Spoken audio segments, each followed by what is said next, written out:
سجدے چ ضرب کھا کے حیدر دا استغاثہ. اعوذ باللہ من الشیطان اللعین الرجیم. بسم اللہ الرحمن الرحیم. الحمد للہ رب العالمین بارئ الخلائق اجمعین وهو خیر ناصر ومعین. والصلاة والسلام على سیدنا ونبینا ابی القاسم محمد وأهل بيته الطيبين الطاهرين. أما بعد فقد قال الله العليم في كتابه الحكيم. بسم الله الرحمن الرحيم. إنا أنزلناه في ليلة القدر. رب اشرح لي صدري ويسر لي أمري واحلل عقدة من لساني يفقهوا قولي. اللهم صل على محمد وآل محمد وعجل فرجهم. ناظرین گرامی، السلام علیکم ورحمۃ اللہ وبرکاتہ. سامعین محترم، ماہ مبارک رمضان اپنی تمام تر رحمات و برکات کے ساتھ جاری و ساری ہے. اس ماہ مبارک کے رمضان میں جہاں خدا اپنی رحمانیت کے پیش نظر اپنے بندوں پر اپنی نعمتیں جولان اور جوش و خروش کے ساتھ نازل فرما رہا ہے، وہیں پر اپنی رحیمیت کے پیش نظر یہ اعلان بھی فرما رہا ہے کہ میری یہ رحمتیں، میری یہ برکتیں ہمیشہ تمہارے شامل حال رہی، میری نعمتوں میں استمرار اور دوام ہے. ناظرین محترم، اس ماہ مبارک رمضان کو افضل الشہور، سید الشہور کہا گیا ہے کہ یہ مہینہ تمام مہینوں سے بہتر بھی ہے اور یہ مہینہ تمام مہینوں کا سردار بھی ہے، کیونکہ اس مہینے کے لمحات تمام لمحات سے بالا ہیں. اس مہینے کی راتیں تمام راتوں سے بہتر ہیں، اس مہینے کے دن تمام دنوں سے بہتر ہیں. اور اسی ماہ مبارک رمضان میں ایک شب ہے کہ جس شب کا مقایسہ کسی اور شب سے نہیں کیا جا سکتا. اس شب کے برابر اور کوئی شب نہیں ہے. اس شب کو شب قدر کہا جاتا ہے. یہ وہ شب ہے کہ جس میں آسمان کے دروازے کھول دیے جاتے ہیں، رحمت کے دریچے باز کر دیے جاتے ہیں. یہ وہ شب ہے کہ جس میں مغفرت گنہگاروں کو ڈھونڈتی ہے. یہ وہ شب ہے کہ جس میں سماعتیں دعاؤں کے در پہ ہیں. یہ وہ شب ہے کہ جہاں قبولیت اعمال کو تلاش کرتی ہے. سامعین گرامی قدر، یہ وہ شب ہے کہ جس میں خدا اعلان کر رہا ہے کہ ہے کوئی گنہگار جو میری بخشش کے ساحل سمندر پہ آ جائے اور میں اسے اپنی رحمت سے بخش دوں. سامعین محترم، یہ شب قدر دو عظیم مناسبتوں سے منسوب ہے. 19 رمضان المبارک کی شب، یہ شب شب قدر سے بھی منسوب ہے اور یہ شب ضربت علی ابن ابی طالب سے بھی منسوب ہے. اس شب میں قرآن نازل ہونے کا بھی اعلان ہوتا ہے اور اسی شب میں مولود کعبہ، زینت مسجد علی ابن ابی طالب کو محراب مسجد میں ضرب قاتل سے شہید کیا جاتا ہے۔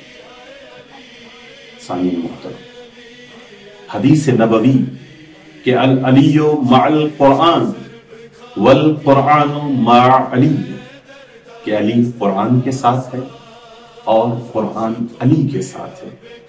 اس حدیث کے پیش نظر اگر یہ کہا جائے تو حق بجانب ہوگا کہ یہ شب دو قرآنوں سے منسوب ہے۔ ایک قرآن کا اس میں نزول ہو رہا ہے اور ایک قرآن کا اس میں صعود ہوا چاہتا ہے۔ ایک قرآن اس میں منزول ہو رہا ہے اور ایک قرآن اس میں مسعود ہوا چاہتا ہے۔ ایک قرآن کو صامت کر کے نازل کیا جا رہا ہے اور ایک قرآن جو کہ ناطق ہے وہ صعود کی منزلیں پار کر رہا ہے۔ سامعین محترم، ایک قرآن صامت ہے اور ایک قرآن ناطق ہے۔ اس قرآن صامت اور قرآن ناطق میں ارتباط کیا ہے، ان دونوں کا آپس میں رابطہ کیسا ہے اور ان کا آپس میں تعلق کیسا ہے؟ الفاظ کو اگر میں تبدیل کروں تو علی اور قرآن آپس میں کیسے ہیں؟ تو آئیے اس تعلق کو بیان کرنے کے لیے میں آپ کی توجہ مبذول کراؤں اس عظیم الشان خطبے کی طرف جو رحمت للعالمین نے اپنی حیات کے آخری لمحات میں ارشاد فرمایا، کہ جو تاریخ کی کتابوں میں خطبہ غدیر سے مشہور ہے۔ نبی رحمت للعالمین محمد مصطفیٰ صلی اللہ علیہ وآلہ وسلم کی زبانی آئیے دیکھتے ہیں کہ محمد مصطفیٰ علی اور قرآن کے ارتباط کو کس طرح بیان فرماتے ہیں۔ محمد مصطفیٰ صلی اللہ علیہ وآلہ وسلم اپنے اس آخری خطبے میں، کہ جو بہت طویل خطبہ ہے، اس کی چند سطریں آپ کی بارگاہ میں عرض کرنے جا رہا ہوں۔ ایک مرتبہ تمام اصحاب سے مخاطب کر کے فرماتے ہیں، معاشر الناس، اے لوگو میری بات سنو، ھذا علی انصرکم لی، یہ علی ہے، انصرکم لی، آپ تمام میں سے سب سے زیادہ جس نے میری مدد کی ہے وہ یہ علی ہے۔ یہ وہ خطبہ ہے کہ جو آپ اپنی عمر کے آخری لمحات میں، آخری ایام میں بیان فرما رہے ہیں۔ یہ خلاصہ رسالت خطبہ ہے، اس میں فرما رہے ہیں کہ میری تمام کارہائے رسالت میں، میرے تمام کارہائے نبوت میں سب سے زیادہ مددگار جو شخصیت ہے وہ علی ابن ابی طالب کی شخصیت ہے۔ ھذا علی انصرکم لی، میرے لیے سب سے زیادہ مددگار جو ثابت ہوئے وہ علی ہیں۔ وہ احقکم بی، اور تم سب سے زیادہ جو مجھ پر حق رکھتا ہے وہ علی ابن ابی طالب، علی کا تم سے زیادہ مجھ پر حق ہے۔ وہ اقربکم الی، تم تمام اصحاب سے زیادہ جو سب سے زیادہ مجھ سے قریب ہے وہ علی ہے۔ وہ اعزکم علی، اور تم سب سے زیادہ جس کو میں عزیز رکھتا ہوں وہ علی ابن ابی طالب کی شخصیت ہے۔ علی مددگار بھی ہے، علی قریب بھی ہے، علی محبوب بھی ہے، علی عزیز بھی ہے۔ آگے فرماتے ہیں کہ یہ علی ہیں۔ آئیے میں بتاتا ہوں کہ اس علی کا قرآن کے ساتھ ربط کیا ہے۔ محمد مصطفیٰ فرماتے ہیں کہ وما نزلت آیت غزن الا فی، قرآن میں ایسی کوئی بھی آیت نہیں ہے کہ جس میں خدا کی خوشنودی کا تذکرہ ہو مگر وہ علی کے لیے ہے، مگر اس میں علی شامل ہے۔ یعنی ہر وہ آیت کہ جس میں خدا کی خوشنودی کا ذکر ہے، رضایت خدا بندی کا ذکر ہے، اس میں علی شامل ہے۔ ہم جب قرآن کی طرف طائرانہ نگاہ کرتے ہیں تو ہم دیکھتے ہیں کہ قرآن کی مختلف مقامات پر رضایت خداوندی کا ذکر ہے، کہیں رضیہ کی صورت میں، کہیں رضوان کی صورت میں۔ اگر ہم کلی طور پر نگاہ کریں تو تقریباً 20 مقامات ایسے ہیں کہ جس میں خدا کی رضوان، خدا کی رضایت اور خوشنودی کا تذکرہ ہے۔ اور وہ جملہ جو بار بار تکرار ہوا وہ ہے رضی اللہ عنہم ورضوا عنہ۔ کبھی سورہ مائدہ میں، کبھی سورہ توبہ میں، کبھی سورہ فتح میں، کبھی سورہ مجادلہ میں تو کبھی سورہ بینہ میں۔ یہ جملہ تکرار ہوا کہ خدا ان سے راضی ہے، یہ خدا سے راضی ہے۔ محمد مصطفیٰ صلی اللہ علیہ وآلہ وسلم فرما رہے ہیں کہ قرآن میں جہاں بھی خوشنودی پروردگار کا تذکرہ ہے اس میں علی شامل ہے۔ وہ خوشنودی، وہ رضایت علی سے منسوب ہے۔ خدا علی سے راضی ہے، علی خدا سے راضی ہے۔ ایک قدم اور آگے بڑھے، مخاطب کر کے فرمائے ما خاطب اللہ الذین آمنوا الا بدأ بہ۔ رحمت للعالمین فرما رہے ہیں اور قرآن میں جس مقام پر بھی یا ایھا الذین آمنوا کا خطاب ہے، جہاں پر بھی خدا مومنین سے ہم کلام ہوا ہے، ابتدا علی سے ہوتی ہے۔ یا ایھا الذین آمنوا کی ابتدا علی سے ہوتی ہے۔ اب ہم جب قرآن کی طرف نگاہ کرتے ہیں تو دیکھتے ہیں کہ تقریباً 92 ایسی آیات ہیں کہ جن کی ابتدا یا ایھا الذین آمنوا سے ہوتی ہے۔ محمد مصطفیٰ فرما رہے ہیں ان آیات میں ابتدا علی سے کی گئی ہے۔ الذین آمنوا کی ابتدا علی سے ہوتی ہے۔ آئیے کچھ روایات اور کچھ واقعات کی طرف چلیں۔ روایات میں یہ ملتا ہے کہ ایک دن مولا متقیان حیدر کرار علی ابن ابی طالب مسجد میں محو تلاوت کلام الہی تھی۔ قرآن کی تلاوت کے دوران میں اچانک میرے علی کے لبوں پر مسکان آئے، علی مسکرانے لگے تو سائل نے پوچھا یا علی آپ کی اس مسکان کی وجہ کیا ہے، کیوں مسکرا رہے ہیں؟ کہا دیکھو یہ آیت ہے یا ایھا الذین آمنوا، اس آیت کے ذریعے میرا خدا مجھ سے ہم کلام ہے اور میں اسی میں خوش ہوں کہ میرا خدا مجھ سے ہم کلام ہے۔ یہ مسکراہٹ اس خطاب کا نتیجہ ہے۔ رسول کریم صلی اللہ علیہ وآلہ وسلم فرماتے ہیں ما انزل آیت فیہا یا ایھا الذین آمنوا الا علی رأسها و امیرها۔ ہر وہ آیت کہ جو یا ایھا الذین آمنوا سے شروع ہوتی ہے، ان یا ایھا الذین آمنوا مومنین میں ان سب کا امیر علی ابن ابی طالب ہے، ان سب کا راس و اصل علی ابن ابی طالب ہے۔ اور ان آیات کو کیسے تلاوت کیا جائے؟ جن آیات کے شروع میں یا ایھا الذین آمنوا ہیں، ان کی تلاوت کیسے کی جائے؟ ان آیات کی تلاوت کے آداب کیا ہیں؟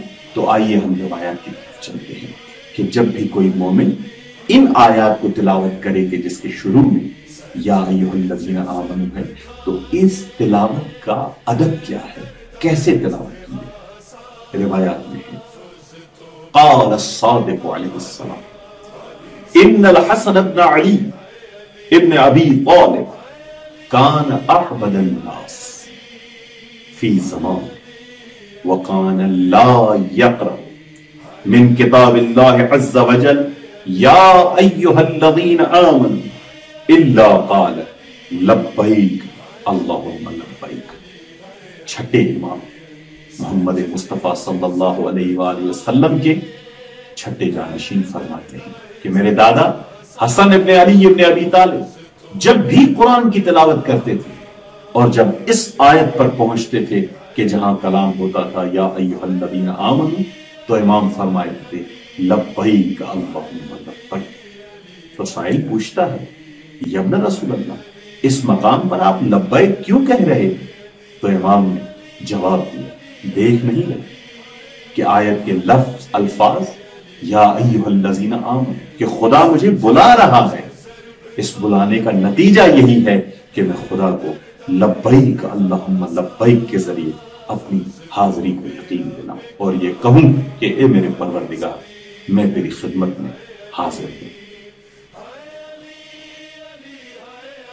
8ویں امام محمد مصطفیٰ صلی اللہ علیہ وآلہ وسلم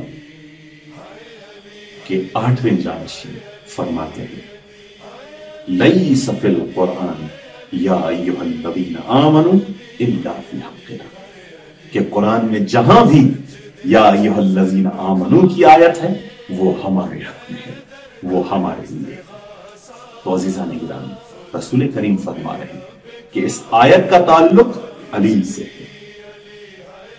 ایک قدم اور آگے بڑھے، فرمایا ولا نزلت آیت مدح فی القرآن الا فی، ایسی کوئی آیت مدح قرآن میں نہیں ہے، ایسی کوئی آیت تعریف، آیت حمد قرآن میں نہیں ہے کہ جس کا تعلق علی سے نہ ہو۔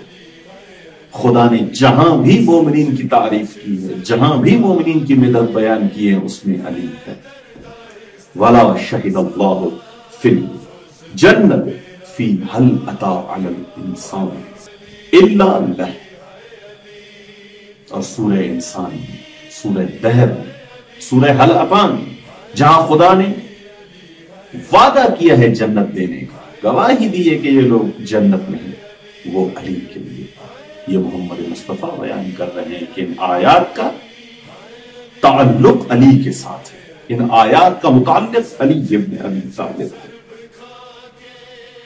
اور آخر میں مخاطب کر کے کہا قرآن کو ایسا ربط دیا علی سے کہ یہ ربط کبھی ختم نہیں ہو سکتا ہے۔ فرمایا معاشر الناس تدبر القرآن، اے لوگوں قرآن میں تدبر کرو، فکر کرو، فقط تلاوت کر کے گزر نہ جاؤ، بلکہ اسی قرآن میں فکر کرو، تدبر کرو، غور و فکر کے ساتھ قرآن کی تلاوت کرو۔ وَفْهَمُوا آیاتہ، اور اس قرآن کی آیات کو سمجھو۔ وَانظُرُوا إِلَى الْمُحْكَمَاتِ، اور اس قرآن کی جو آیات محکمات ہیں اس کی طرف توجہ کرو۔ وَلَا تَتَّبِعُوا الْمُتَشَابِهَاتِ، اور جو آیات متشابہات ہیں ان کی اتباع نہ کرو۔ آگے بڑھ کے فرماتے ہیں فَوَاللَّهِ لَن يُبَيِّنَ لَكُمْ زَوَاجِرَهُ وَلَا يُوضِحَ لَكُمْ تَفْصِيلَهُ، خدا کی قسم کوئی بھی اس چیز پر قادر نہیں ہے کہ قرآن کی تفسیر و تعویل کو تمہارے لیے بیان کر سکے۔ اور یہ کہتے ہی رسول کریم نے ایک کام کیا، علی کا ہاتھ اپنے ہاتھ میں لیا اور ہاتھ بلند کیا، بلند کر کے کہا کہ ایسا کوئی بھی نہیں ہے کہ جو اس قرآن کی تفسیر تمہارے سامنے بیان کر سکے الا الذی انا آخذ بیدہ ومسعدہ، سوائے اس کے جس کو میں نے اپنے ہاتھوں سے بلند کر کے تمہیں دکھایا ہے۔ یہ علی ہے کہ جو قرآن کا مفسر ہے، یہ علی ہے کہ جو قرآن کا مبین ہے، ومعلمکم، یہ علی ہے کہ جو تمہیں قرآن کی تعلیم دے گا۔ کیوں؟ اس لیے کہ ان من کنت مولاہ فہذا علی مولا، کیوں؟ کیونکہ جس کا میں مولا ہوں اس کا یہ علی مولا ہے۔ عزیزان گرامی، آپ نے توجہ کی کہ کس طرح محمد مصطفیٰ نے قرآن ناطق اور قرآن صامت کے ارتباط کو بیان کیا ہے، کس طرح محمد مصطفیٰ صلی اللہ علیہ وآلہ وسلم نے قرآن اور علی کے تعلق کو بیان کیا ہے۔ اس معیت کا برملا اظہار کیا محمد مصطفیٰ نے کہ علی کبھی قرآن سے جدا نہیں اور قرآن کبھی علی سے جدا نہیں۔ یہ شبہ قدر ہے جب مصلی عبادت پر بیٹھ کر قرآن صامت کو اپنے سر پر رکھ کر قرآن ناطق کا ذکر کر کے بے علیین کی صدائیں بلند کر کے جب ہم بارگاہ خداوندی میں دعا کریں گے تو ہو نہیں سکتا کہ وہ دعا شرف قبولیت تک نہ پہنچے۔ ہم آخر میں دعا گو ہیں کہ پروردگار ان ایام اور ان شبوں کی صدقے میں ہمارے گناہوں کو بخش فرمائے اور ہماری ان تمام عبادات و طاعات کو اپنی بارگاہ میں قبول کرے۔ وآخر دعوانا ان الحمد للہ رب العالمین۔